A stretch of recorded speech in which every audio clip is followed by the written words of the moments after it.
Hey guys, today we're going to paint this XOXO truck. I went ahead and used a mint julep color, which is very pretty Dixie Belle color, and I gave it all a good base coat. Make sure that your paint is wet enough. If it's a little thick or if it's been sitting for a long time, you can add water to it to help it be more pliable and usable, and just smear it out really good. Hit all of the edges really well. After I get the whole thing base coated, I'll go back around with just a little bit of the caviar black, and I hit around the edges to give it kind of a shadow, a drop shadow, to make the eye believe that it is back behind everything else, which is a really cool thing you can do. If you want to just add that little extra step to your craft, you can do that. You don't have to, it's just a personal preference of mine.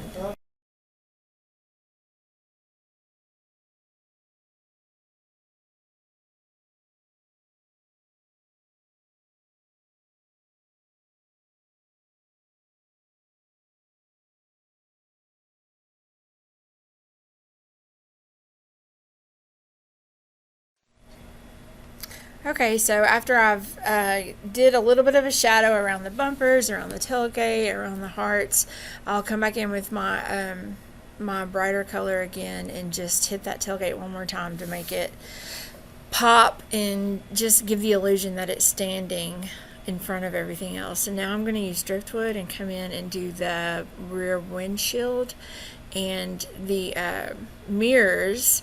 If you ever watch our live paints, you'll know that I always tell everybody to paint what's in the background first, because that way you can come back on top of it with your other things and leave those crisp, clean lines that you wouldn't get if you were trying to like go from the front down to the bottom instead of from the bottom up. So I use some honky tonk red on my tail lights.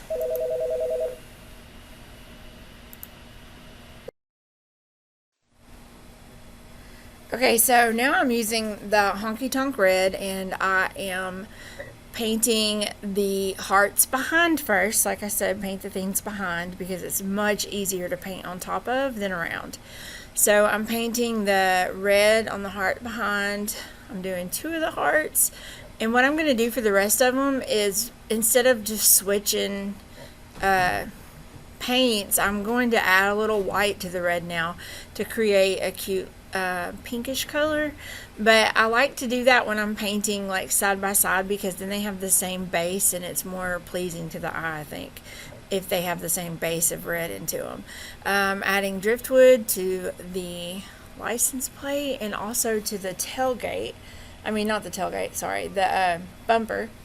And when I do bumpers, I like to add a little bit of black along the top edge and even the bottom of the bumper, to give it that rounded illusion. When you're painting things three-dimensional, if you'll paint dark on the edges and light in the middle, they'll have like just a bubble rounding effect to it. It just tricks the eye into thinking that it is three-dimensional instead of two-dimensional. Where are you going to price this stuff?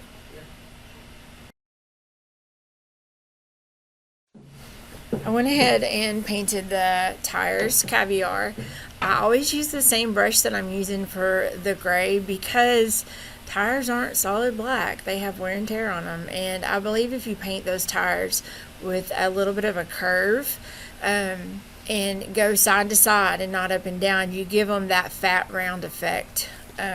That's one little trick I like to use.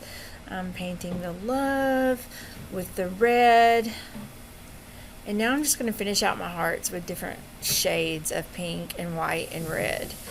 I like that faded out look. I don't think that things need to be solid so much on these trucks, because trucks, I mean, in all reality, they're out there with wear and tear on them and looking used, and sometimes the things that are loved the most get used the most.